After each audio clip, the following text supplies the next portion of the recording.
Jangan lupa like, komen, dan subscribe channel YouTube TVRI Bengkulu dan nyalakan lonceng notifikasinya.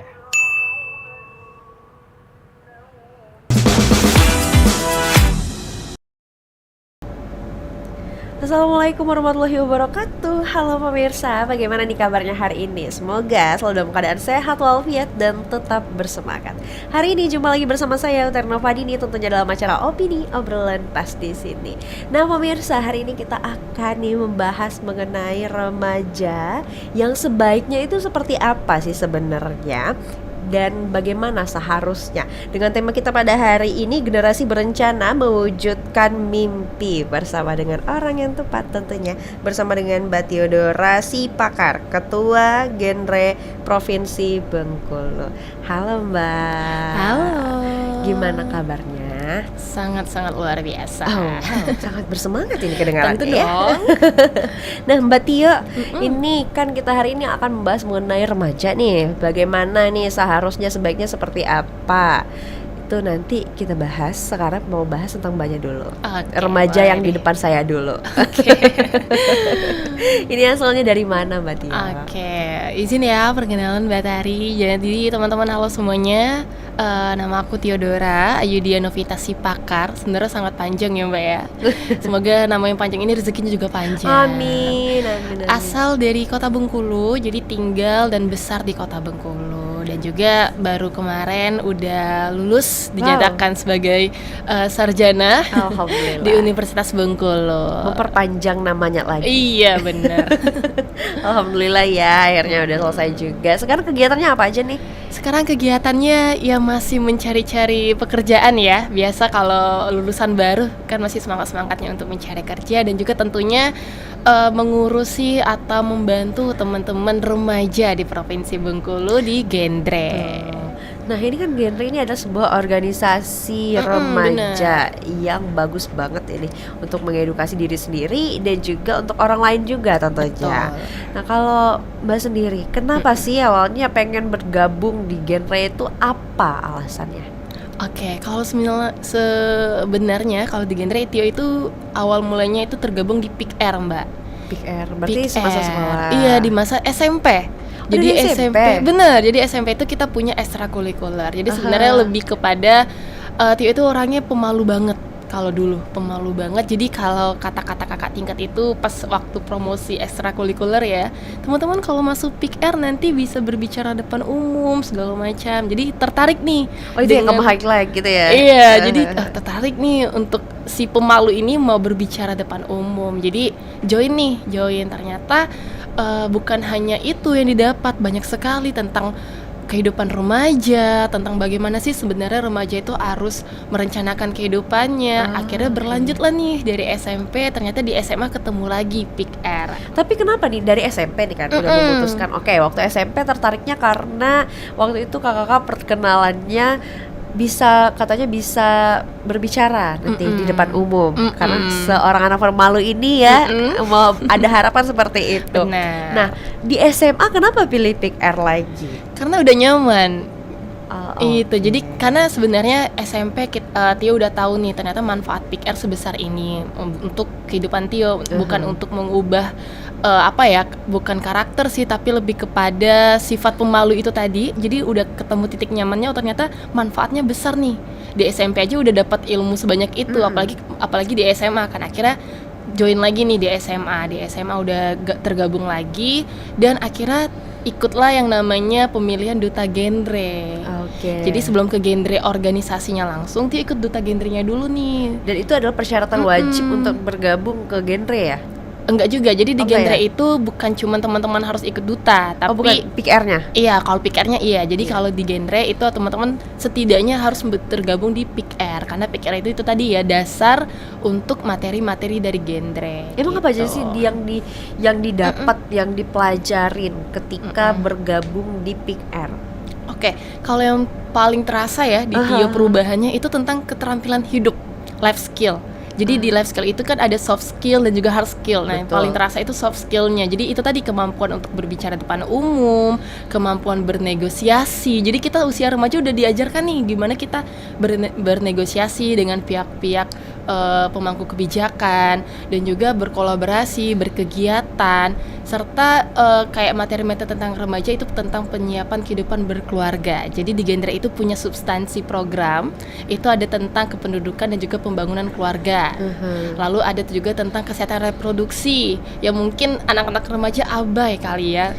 Dan agak ini juga setiap membahas mengenai hal-hal tersebut biasanya pada ketawa-ketawa nih. Bener, Karena tabu. belum masih tabu, bener. belum lumrah untuk dibahas gitu ya. Betul. Biasanya ya. Padahal itu adalah bagian terdekat dengan Iya, kita gitu. Jadi kesehatan reproduksi dan juga tentang stunting. Nah, ini kan Nah, udah jadi itu isu menjadi nasional sorotan ya. ya.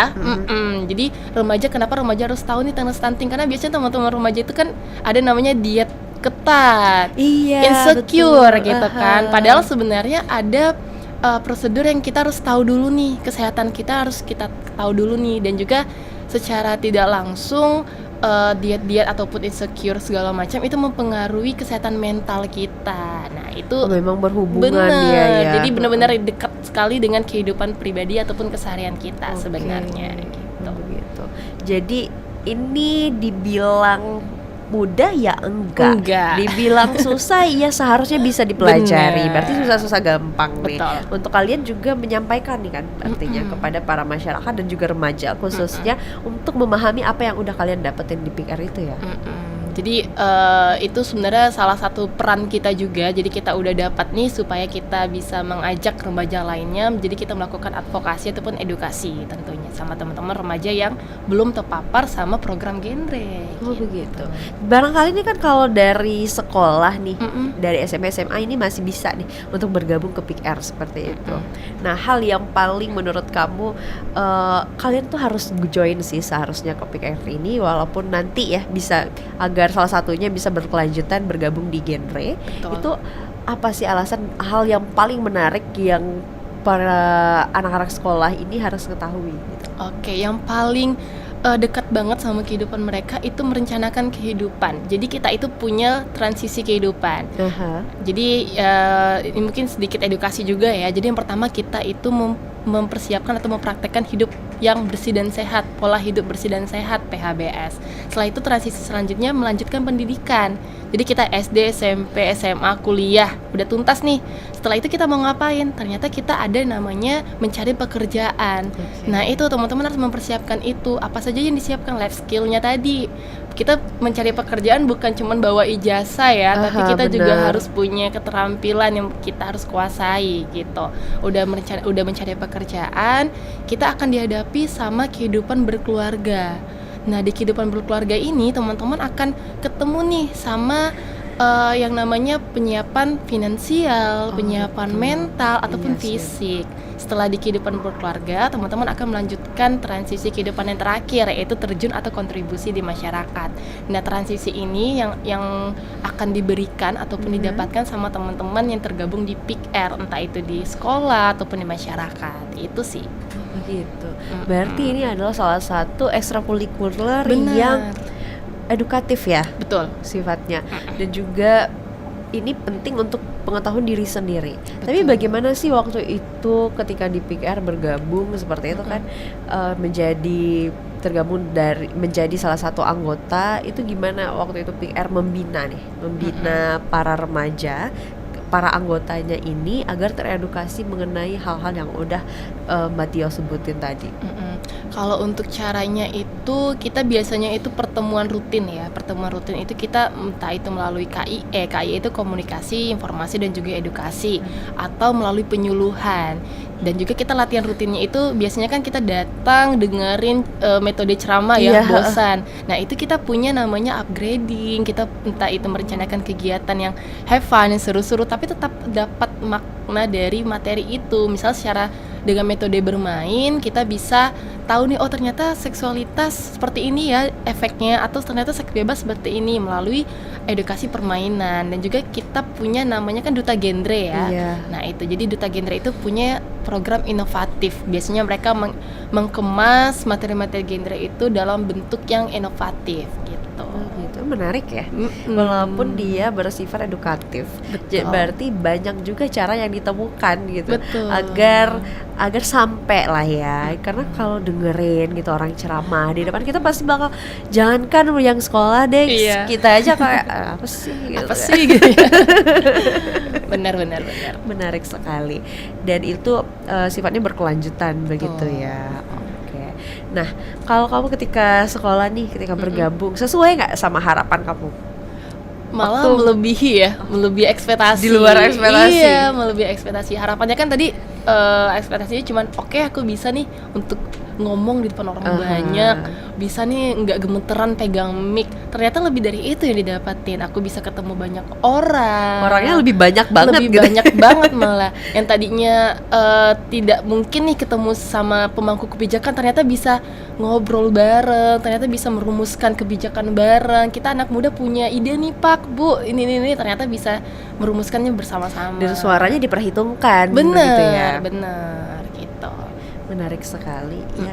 Dan itu kalau udah ikutan PIKR nih, kalau kayak kamu kan, itu memang udah seharusnya gabung ke genre, atau itu menjadi pilihan aja, optional aja. Kalau mau lanjut ke genre boleh, kalau nggak lanjut ya juga no problem gitu. Sebenarnya itu menjadi pilihan sih, jadi teman-teman Menjadi boleh pilihan berarti ya, nanti pilihannya seperti apa nanti sampaikan. Oke, di siap. segmen berikutnya. Sekarang kita jeda dulu. Untuk pemirsa jangan kemana-mana, tetaplah bersama kami di Opini Obrolan Pas di sini.